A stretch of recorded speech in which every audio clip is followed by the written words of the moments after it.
সময়ের পরিক্রমায় শেষ হলো আরও একটি বছর। ২৪শে জুলাই গণঅভ্যুত্থানের পর ২৫শেও প্রত্যাশা আর প্রাপ্তির ফারাক আশানুরূপ কমেনি বলে জানিয়েছেন সাধারণ মানুষ। একটি নতুন বাংলাদেশ গড়ার স্বপ্ন অধরাই রয়ে গেল বলে জানিয়েছেন তরুণরা।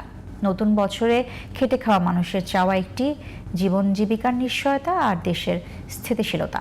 বিস্তারিত আহমদ অনিকের রিপোর্টে, আর ক্যামেরায় ছিলেন আবুল বাশার। রাজধানীতে ২৫ বছর রিকশা চালান ওয়াজেদ। বছর আসে বছর যায়, কিন্তু শ্রমজীবী এইসব মানুষের জীবনে গতি বাড়ে না। রিকশার প্যাডেলের মতোই একই জায়গায় শুধু ঘুরপাক খায়। তাই নতুন কিংবা বিদায়ী বছর এইসবে কিছুই যায় আসে না তাদের। আমার কাছে সব এক সমান, আমরা খাই নতুন বছর পুরাতন বছর নেই। প্রত্যাশা কাম করলে ভাত, না করলে বেড়ে হাত। সব হলো আল্লাহর ইচ্ছা, আল্লাহ কেমনে চলাইবো সেটা হলো আল্লাহর ইচ্ছা। টিএসসির চা বিক্রেতা মোহাম্মদ জালাল শীতের দুপুরে ব্যস্ত বেচা বিক্রিতে। ধোয়া ওঠা চায়ের গ্লাস খদ্দেরের হাতে তুলে দিয়ে স্বপ্ন বুনে আগামীর। আর চায়ের গ্লাসে চুমুক দিয়ে বিগত সময়ের হিসেব করছে অনেকে। ২৪শের প্রত্যাশা কি পূরণ করতে পেরেছে ২০২৫? এমন প্রশ্নে যেন চিন্তার খোরাক জোগায় তরুণদের। তাই একটু ভেবে অকপটে বলেন, বিগত বছরের প্রত্যাশা আর প্রাপ্তির ব্যবধান আকাশ পাতাল।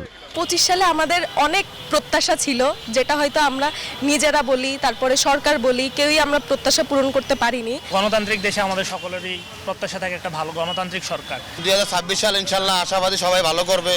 খেটে খাওয়া মানুষ, চাকুরিজীবী, ব্যবসায়ী, শিক্ষক আর শিক্ষার্থী। নতুন বছরে সবার চাওয়া একটাই, একটি সুষ্ঠু নির্বাচনের মাধ্যমে দেশে ফিরে আসুক শান্তি সমৃদ্ধি, বন্ধ হোক সব হানাহানি, সৃষ্টি হোক নতুন কর্মসংস্থান আর খেয়ে পরে একটু ভালো থাকার ব্যবস্থা। দেশটা ভালো চলুক, আমাদের ছোটখাটো ব্যবসা বাণিজ্য করে যেন আমরা ভালোভাবে চলতে পারি। খায় বেচা বাঙালি বাঁচতে পারি আমরা সে প্রস্তাবনা আমরা চাই। নির্বাচনকে নিয়ে আমার মনে হয় খুবই উৎসুক। আমি নিজেও খুব এক্সাইটেড দেখার জন্য যে আসলে নির্বাচনে কি হয়। যে সরকারই আসুক না কেন অবশ্যই শিক্ষার্থী বান্ধব হবে, শিক্ষার্থীদের কল্যাণে ওরা কাজ করুক। সেশন জট মুক্ত একটা শান্ত বিশৃঙ্খলা মুক্ত একটা ক্যাম্পাস আমরা চাই। দেশের যত শিক্ষিত বেকারগুলো আছে ওদেরকে চাকরি ব্যবস্থা করে একটা কর্মসংস্থান সৃষ্টি করে। নতুন বছরের অনেক চ্যালেঞ্জ যেমন আছে, তেমনি আছে সম্ভাবনাও। সবকিছুই ফেব্রুয়ারির নির্বাচনের উপর নির্ভর করছে বলে মত এই বিশ্লেষকের।